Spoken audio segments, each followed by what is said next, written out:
may may kapitan na leadership yung pink wave na nagising nitong midterm election at yung mga hindi pink pero sumuporta sa mga pink candidates. So, kailangan nila ng leader. So, yung pag-scale up halimbawa ni Risa as open sa 2028, yun yung objective. No? Dahil kung walang kakapitan nitong mga to, baka mag-dissipate lang. Sayang naman. Pero din siguro itong pina-float ni Lenny Bam. Although, Bam Lenny. Although I doubt kung si Lenny ay tatakbo as Vice President again. Oh no, there's no way. Medyo, baka Lenny Bam, pwede pa. Parang, pero, baka magtampo naman yung mga tiga-naga na parang wala pa siyang one term, tapos biglang balik siya uli sa national. Meron siyang mga parang si Vico, di ba? Near na next generation. Magaling yung vice mayor ata. Pero si Vico, 3 terms. No? Ibig sabihin, tinapos niya yung tatlong term, 9 na taon. Parang hindi lang niya ginamit yung local para sa national. Talagang seryoso siya sa local. Kaya even kung may ginugroom ka, kung wala ka pang one term, balikan mo ulit sa national, baka magkasamaan ng loob. No? Na, kinuha mo lang pala kami. Yung parang kay Isko nangyari na one term lang tumakbo. No? Na ginamit mo lang kami para sa national plans. May mga ganung magiging mga narratives.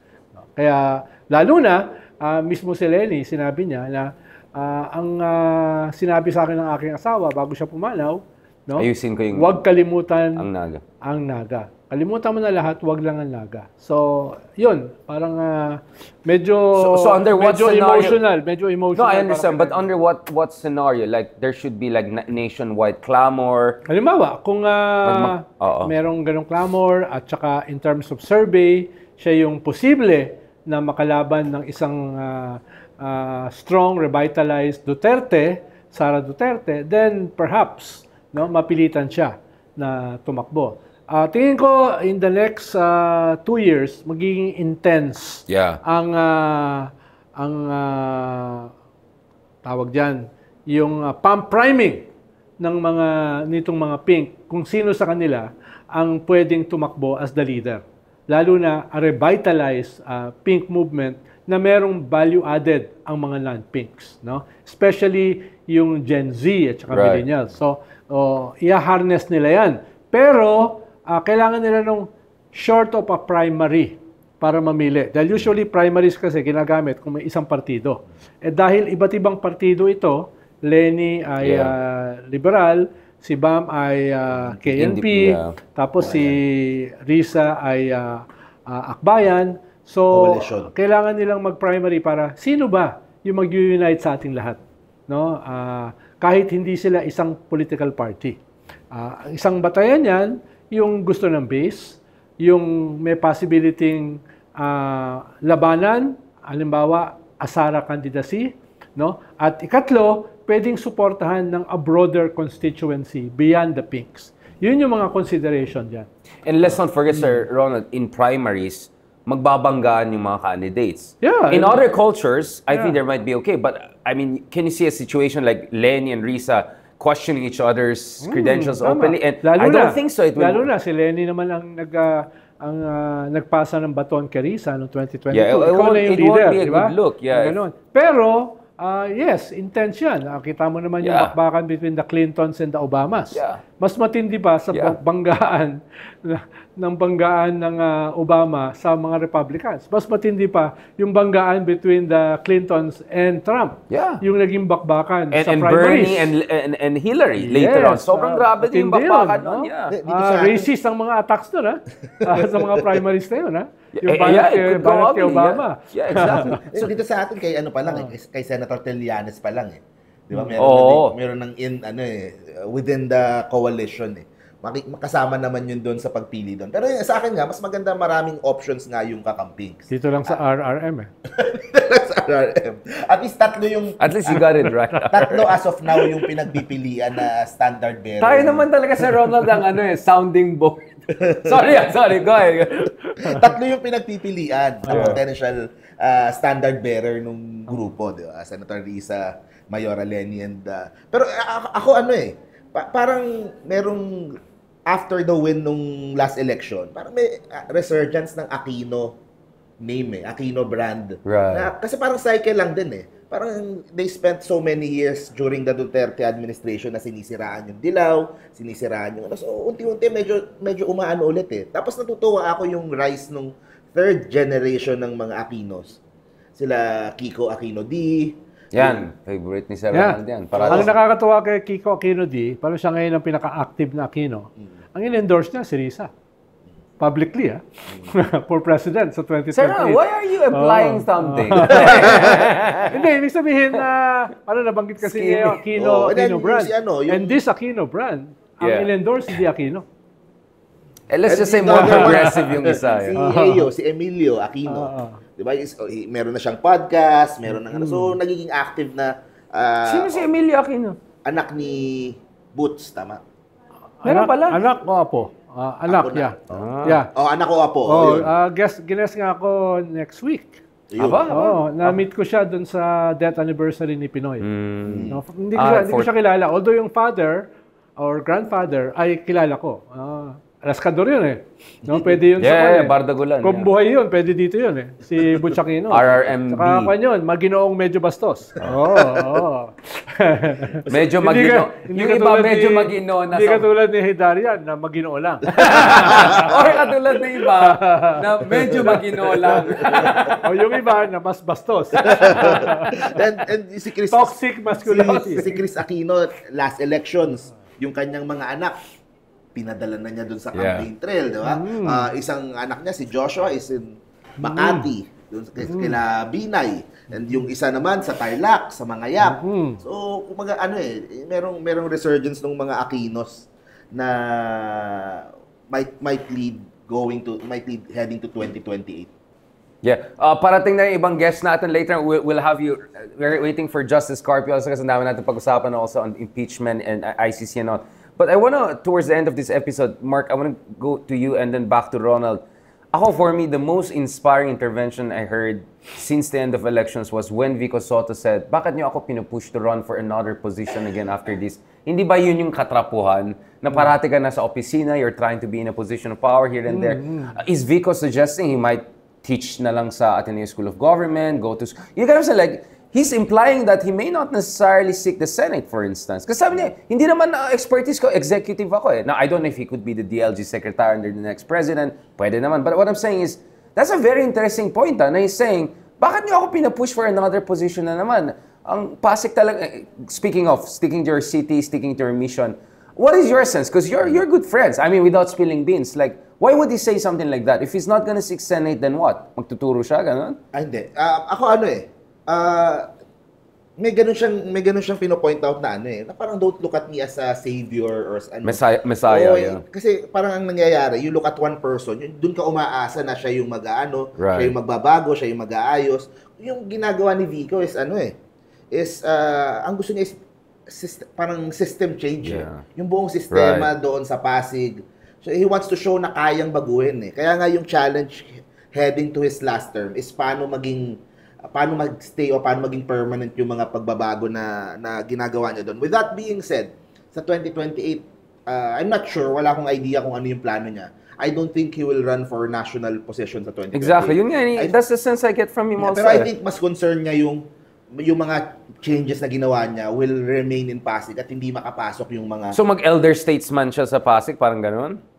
Kung ako yung mag-analyze or mag-ano, tingin ko there's a chance baka mag-congressman siya. Congressman, so interesting. Baka switch sila ni Congressman Roman. So Roman will be mayor? Kasi yun naman ang choice, either si Roman or si Vice Dodot, so any of the two. Yeah. Interesting.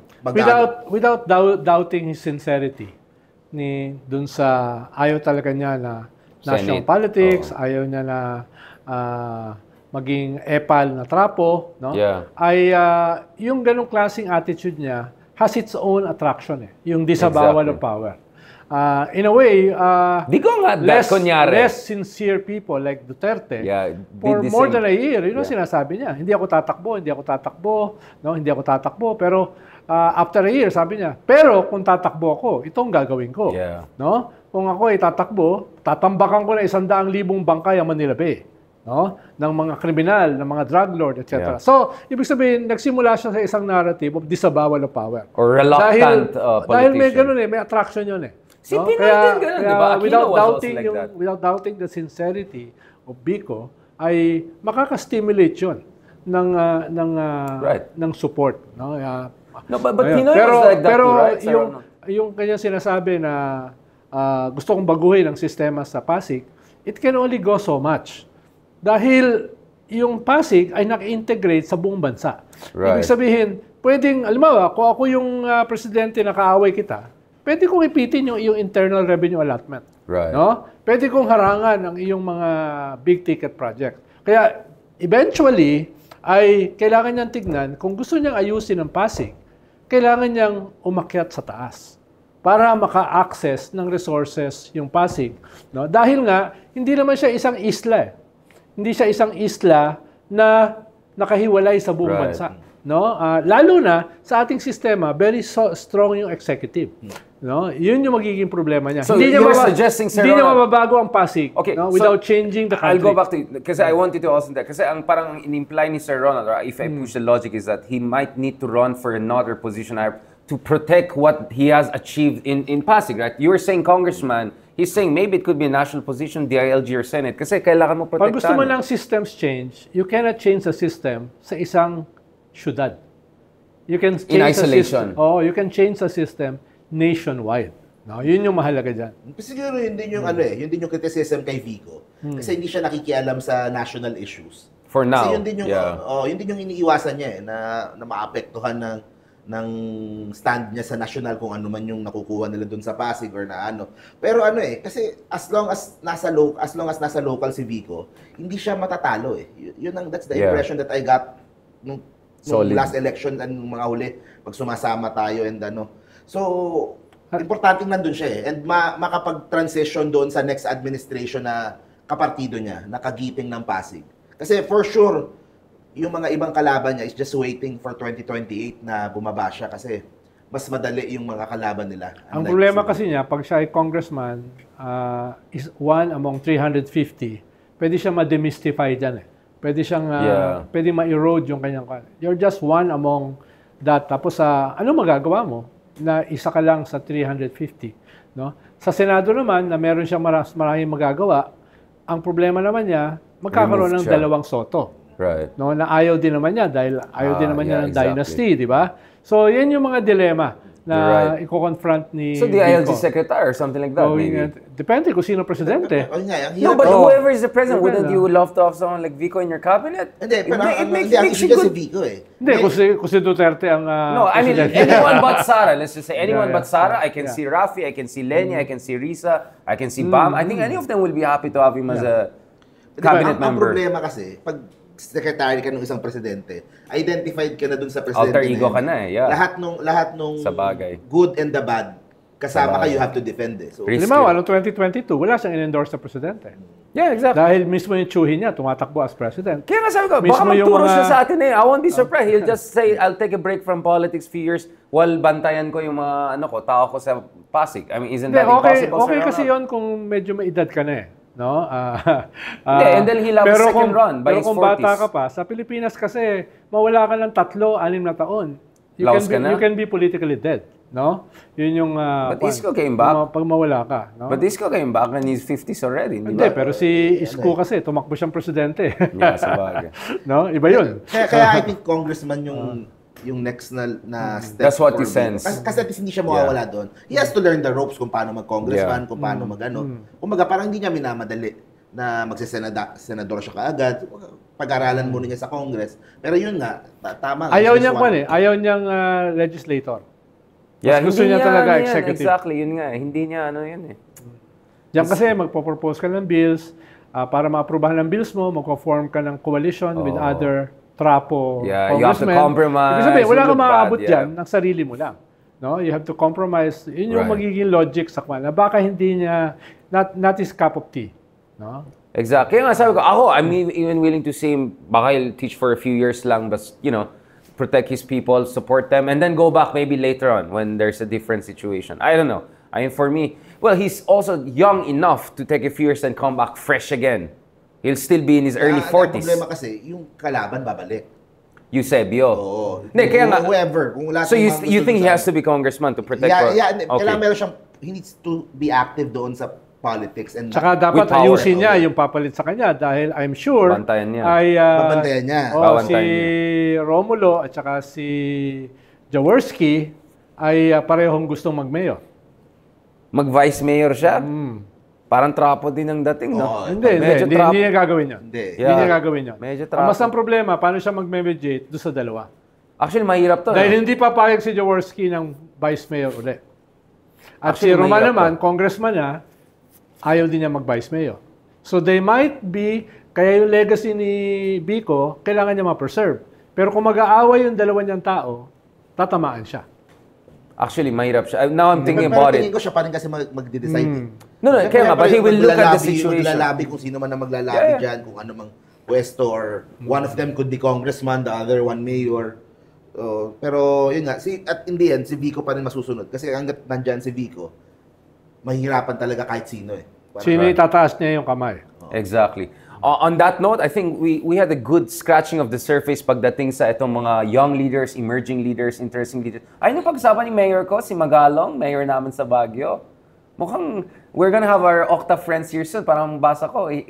Sir Ronald, ba't ganyan ang tingin mo?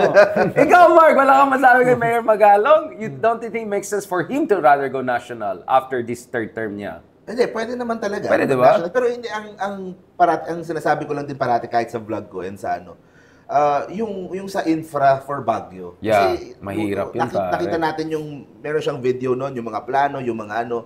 Master plan. Oo, master plan. Maganda yung mga ibang na ano niya na clean government and yung mga ibang mga smart city and all that. Pero lalo na pag national, people needs to see yung mga ano eh. Parang yung City Hall ni Vico. At least Vico has a big infrastructure project, right? Yun din ang inaano kay Vico kasi 6 years ka na, wala ka pang napapatayo masyado. At least siya meron na ngayon, finally. Oo, and meron si Vico sa third term niya, may hospital, may housing, Exactly. doon mag-ano lahat eh. Ganun din kay Magalo. Which Isko did in his first term, yung hospital and condominium. Tama. You're For right. Tama national, naman, kung tatakbo si Magalong for the Senate, baka tumakbo siya sa PDP laban. Don't you see Bongo, Magalong kind of a tandem, if ever? If Sara is out of the picture? Posible, pero Posible. wala parang pro-mayor, bigla siyang magba-vice president. Baka Too much. It's a big ganun jump. hindi ganun ka-viable. No, baka mag-projection muna siya sa national as senator. Kasi north-south yun if As ever. senator. Hindi, tsaka sa Dahil libre call, hindi pa din ganun ka ano eh. For baka- VP. Unless in the next 2 years, talagang Which could be the possibility. That's what I'm saying. baka Yeah. sa Baguio ay okay siya, pero nationwide, baka He needs to work on that. trabahuhin pa Kasi niya. doon sa plan niya, nandun yung, kunyari, revitalizing Burnham Park, Mines View, Yeah. kumbaga, Camp 10 i-renovate, above, magagandahin. So, yung mga ganun ang nakakuha ng pansin ng ano eh. So in short, he has Yun, to... baka mag-congressman siya.